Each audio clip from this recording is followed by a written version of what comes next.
আমাদের খ্রিস্টান দ্বারা বলছেন না না আমাদের ধর্মটা বড়।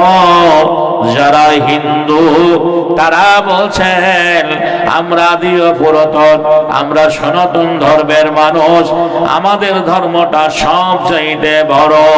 কিন্তু এই হাজারো ধর্মের লড়াইয়ের মাঝে আল্লাহর জমিনে 1450 বছর আগে আমার নবীকে জানিয়ে দিয়েছেন, এ আমার নবী, এ আমার হাবিব, এ আমার রাসূল, তুমি দুনিয়ার মানুষকে জানিয়ে দাও আমার কাছে একটাই দিন, তার নাম ইন্না দীনা ইনদাল্লাহিল ইসলাম। নারায়ে তাকবীর, আরো জোরে নারায়ে তাকবীর।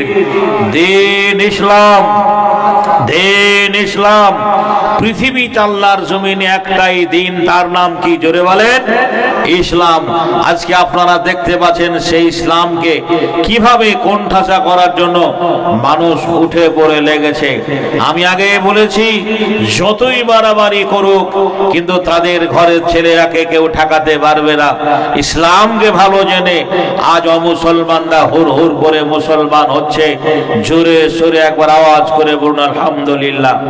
এর আগে আমি আপনাদের এলাকায় অনেক জায়গায় এসেছি, আপনাদের এলাকায় অনেক জায়গায় বক্তব্য রেখেছি। বন্ধুরে আমার, ভাইরা আমার, কোরআন হাদিস থেকে দুটো কথা বলার আগে আমি আপনাদের বেশি সময় নেব না। শীত, প্রচন্ড শীত পড়েছে, ঘড়ির কাঁটা থেমে নেই, ঘড়ির কাঁটা ঘুরতে রয়েছে।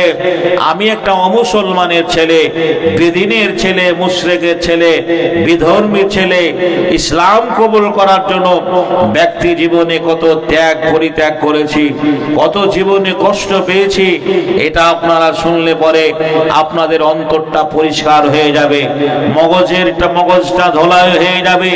যে ছেলেটা মসজিদের পাশ দিয়ে চলে যায়, আজান হলে গুরুত্ব দেয় না, সেই ছেলেটা আগামীকাল থেকে ইস্তেগফার করে নামাজ পড়বে। জোরে বলুন ঠিক না বেঠিক?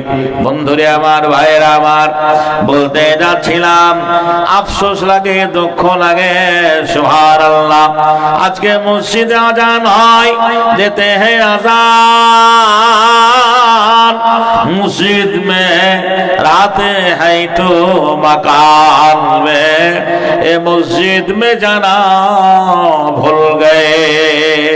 মুসলমানদের মসজিদে আজান হয়, মুসলমানের ছেলেরাই মসজিদের পাশ দিয়ে চলে যায়, নামাজের গুরুত্ব দেয় না। চলে বলেন ঠিক না বেঠিক? আর আমি একটা বিধর্মীর ছেলে, অমুসলমানের ছেলে,